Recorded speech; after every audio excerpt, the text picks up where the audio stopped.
तीन साधु। एक बार की बात है, एक औरत अपने घर से निकली। उसने घर के सामने सफ़ेद लंबी दाढ़ी में तीन साधु महात्माओं को बैठे देखा।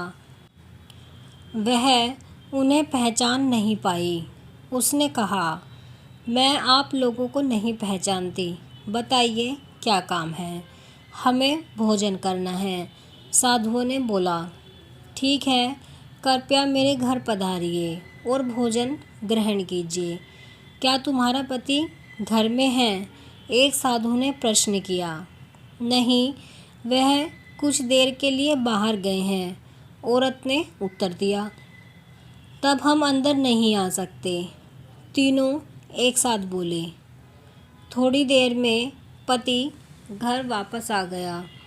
उसने साधुओं के बारे में पता चला तो उसने तुरंत अपनी पत्नी से उन्हें पुनः आमंत्रित करने के लिए कहा।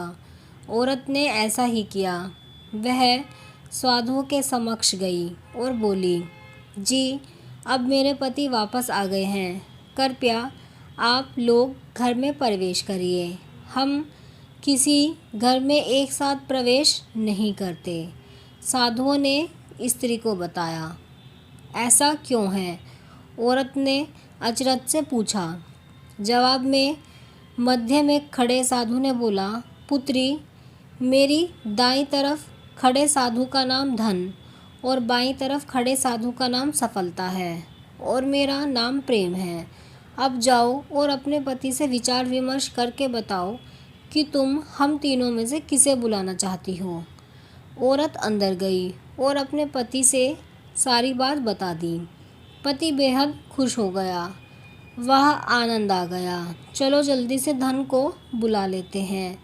उसके आने से हमारा घर धन दौलत से भर जाएगा और फिर कभी पैसों की कमी नहीं होगी।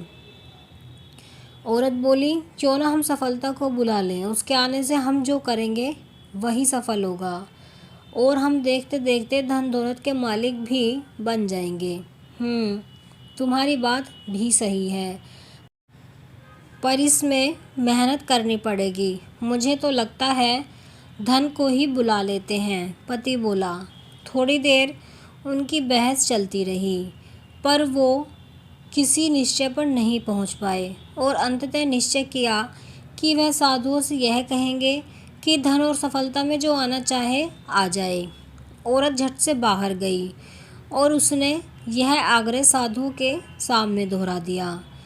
उसकी बात सुनकर साधुओं ने एक दूसरे की तरफ देखा और बिना कुछ कहे घर से दूर जाने लगे। अरे, आप लोग इस तरह वापस क्यों जा रहे हैं? औरत ने उन्हें रोकते हुए पूछा। पुत्री, दरअसल हम तीनों साधु इसी तरह द्वार द्वार जाते हैं और हर घर में प्रवेश करने का प्रयास करते हैं। जो व्यक्ति लालच में आकर धन या सफलता को बुलाता है, हम वहाँ से लौट जाते हैं और जो अपने घर में प्रेम का वास चाहता है, उसके यहाँ बारी बारी से हम दोनों भी प्रवेश कर जाते हैं। इसलिए इतना याद रखना कि जहाँ प्रेम है वहाँ धन और सफलता की कमी नहीं होती।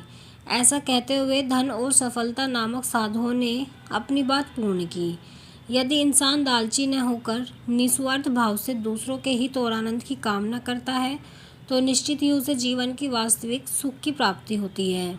सच्चा सुख आनंद में ही मिलता है। वो कहते हैं ना, आनंद का सुख तो उस झोपड़ी में मिल जाता है जहाँ लोग एक दूसरे के साथ प्रेम के साथ निवास करते हैं, और ऐसा सुख जो बड़े बड़े महलों के समान बंगलों में भी नहीं मिल पाता है, क्योंकि वहाँ घर तो बड़ा हो जाता है लेकिन दिल छोटा होता है, जिस कारण से वहाँ प्रेम और आनंद का निवास नहीं होता है।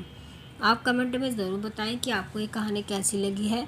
अगर आपको ये कहानी पसंद आई है तो वीडियो को लाइक करें, शेयर करें और चैनल को सब्सक्राइब करें ऐसी ही कहानियों के लिए।